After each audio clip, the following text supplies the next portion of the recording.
Asep menyatakan kasus terjadi pada masa kepemimpinan Menteri Agama Yakut Holil Qomas. Meski tidak menyebut nama secara tegas, ia mengonfirmasi bahwa periode itu menjadi fokus penyidikan. KPK telah mencegah Yakut dan 2 orang lainnya berpergian ke luar negeri.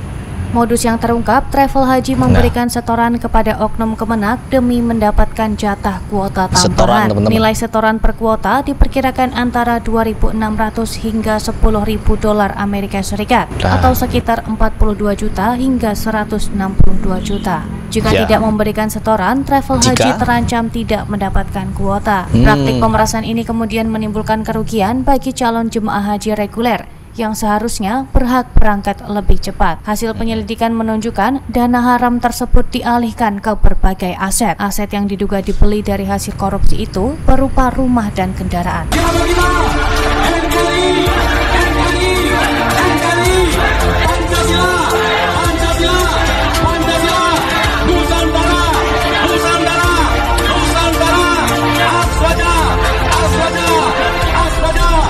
Apa ini? Hidup bagaimana nih? Jadi di sini jelas ya, kalau kita mau berbicara masalah siapa yang sebenarnya korupsi, siapa yang menjadi korban, dan siapa yang menjadi dalang dari semua ini. Saya akan memberikan opini, yang dimana opini ini tidak semata-mata muncul karena saya adalah sebagai murid dari Ustadz Khalid Basalamah. Namun saya sebagai seorang muslim yang di sini ingin mencari kebenaran. Yang pertama, poin yang saya tangkap adalah yang dimana seluruh travel haji dan umroh diperas dengan jumlah dana sekitar 160 jutaan kurang lebih. Yang dimana 160 jutaan itu mengalir kepada pucuk pimpinan Kemenak. Jadi bukan cuma Ustadz Khalid Basalamah Jadi bukan hanya Ustadz Khalid Basalamah yang harus kita bahas di sini, tetapi semua travel haji dan umroh mendapatkan pembelajaran atau mereka juga menjadi korban. Semua ini menjadi korban. Korban dari apa? Korban dari penipuan dari oknum-oknum Kemenak. Lingkaran Kemenak lah yang seharusnya menjadi tersangka di balik korupsi kuota haji ini, yang dimana seharusnya kuota haji yang diperoleh oleh Kemenak itu harus diserahkan kepada mereka yang berhak, yang seharusnya berangkat pada tahun ini, malah diperjualbelikan. Ini adalah kezaliman, ini kejahatan teman-teman, yang dimana dilakukan secara berjemaah, mengalir ke semua pihak terkait teman-teman. Dan di sini kenapa kemarin ada komentar-komentar atau usungan narasi kalau Ustadz Khalid Basalamah akan terseret di dalam kasus ini menjadi salah satu tersangka. Ya tidak akan bisa teman-teman, karena Ustadz Khalid Basalamah beserta para pemilik travel haji dan umroh lainnya, mereka ini semuanya korban. Diperas lagi sekitar 160 jutaan. Kalau tidak membayar uang senilai 160 juta kurang lebih itu, maka tidak akan diberangkatkan katanya. Jadi jelas ini kezaliman yang dilakukan secara berjemaah, sambung menyambung teman-teman, dari yang paling bawah sampai yang paling pucuk, yaitu Kementerian Agama tadi. Jadi pemilik travel haji dan umroh adalah korban. Kalau Ustadz Khalid bisa dijadikan tersangka, maka semua pemilik travel haji dan umroh akan menjadi tersangka. Karena apa? Mereka semua diperas untuk mendapatkan kuota haji itu. Dan mereka ditawari, menurut kesaksian dari Ustadz Khalid Basalamah, ditawari kuota tersebut untuk mendapatkan haji khusus. Dan katanya resmi dari pemerintah. Akhirnya apa? Karena itu resmi dari pemerintah, Ustadz Khalid pun percaya. Dan kepercayaan itu tidak berhenti sampai hanya Ustadz Khalid, tapi beberapa travel haji dan umroh lainnya. Jadi kalau kita membahas kenapa kemarin seperti KPK menyebutkan bahwa ada pihak atau jemaah dari Ustadz Khalid Basalamah yang tidak tahu bahwa dirinya mendapatkan haji khusus. Padahal menurut keterangan beberapa jemaah lainnya yang pernah haji dengan Ustadz Khalid Basalamah pada tahun 2024 kemarin, bersaksi bahwa memang apa yang mereka dapatkan adalah fasilitas haji khusus di ring 1 teman-teman. Assalamualaikum warahmatullahi wabarakatuh. Ana Rifa, salah satu jamaah Uhud yang berangkat haji khusus 2024.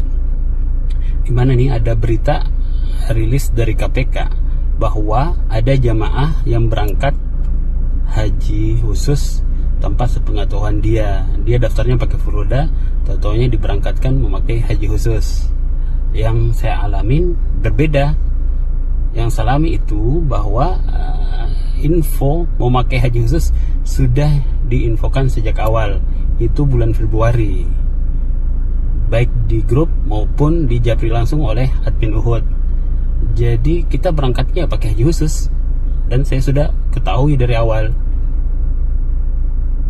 Sampainya di Mekah, proses haji juga fasilitasnya sama, pakai maktab VIP. Di Medina pakai Hotel Hilton. Di Mekah selama proses haji itu di Hotel Anjum di Ring 1. Jadi sama sekali tidak ada perubahan. Yang saya alami ya seperti itu. Sudah info dari awal. Kalau mau buktinya, saya masih ada simpan jejak untuk WhatsApp di grup maupun di Japri. Semoga Allah selalu melindungi Ustadz, semoga yang memfitnah Ustadz diberi hidayah. Assalamualaikum warahmatullahi wabarakatuh. Ini kesaksian dari salah satu jemaah haji dari Ustadz Khalid Basalamah pada tahun 2024 kemarin. Dan satu hal lagi yang sangat menarik, ternyata uang-uang yang dihasilkan oleh para koruptor ini, mereka yang sedang menjabat, ternyata dijadikan aset. Ya, uang itu dilarikan kepada aset kepemilikan seperti rumah, mobil, atau apalah itu. Sehingga apa? Mungkin untuk menghilangkan jejak. Tapi pihak KPK sudah menyita beberapa aset katanya dari ASN ini, entah itu mobil ataupun rumah. Bahkan uang senilai 26 miliar dari mantan Menteri Agama kita, yaitu Yaqut Khalil Qaumas. Nah, di sini ada dua perspektif, teman-teman. Yang pertama, kenapa di sini melibatkan orang seperti Ustadz Khalid Basalamah untuk dimintai keterangan dan kesaksian? Karena kasus ini selama kurang lebih 1 tahunan ini hampir tenggelam. Seandainya tidak ada nama-nama besar seperti Ustadz Khalid Basalamah misalkan masuk ke dalam kasus ini, kemungkinan kasus ini bisa redup. Karena apa? Tidak viral gitu. Ya, adanya Ustadz Khalid Basalamah dan beberapa orang lainnya yang terlibat di sini menjadikan berita ini semakin naik, sehingga apa? Menjadi perhatian publik dan harus diselesaikan begitu. Terus yang kedua, ada indikasi. Nah, itu perspektif yang pertama atau opini saya yang pertama. Terus yang kedua, adanya upaya-upaya menyeret Ustadz Khalid Basalamah ke dalam kasus ini untuk hal-hal yang zalim. Hal-hal zalim apa?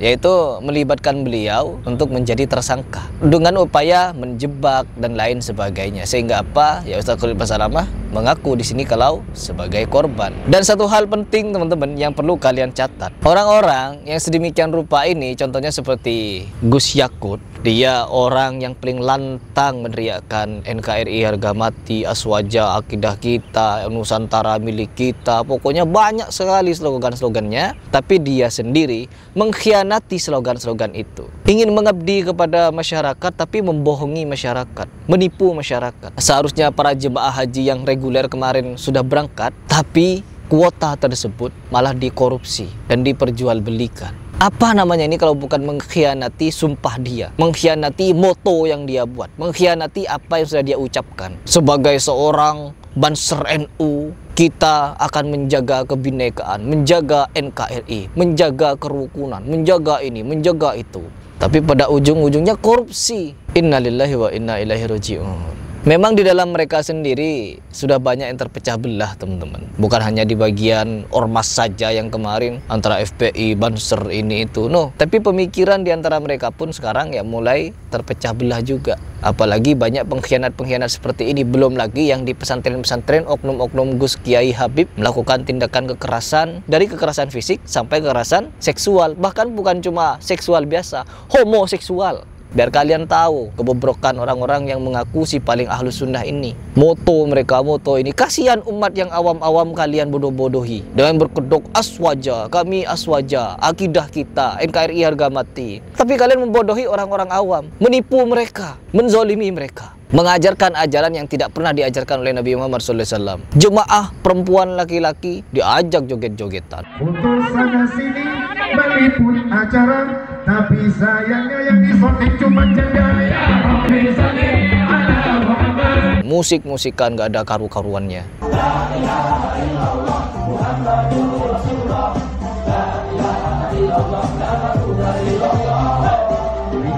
Pondok pesantren harlah merayakan musik-musikan 71 son horek son-sonan 24 jam.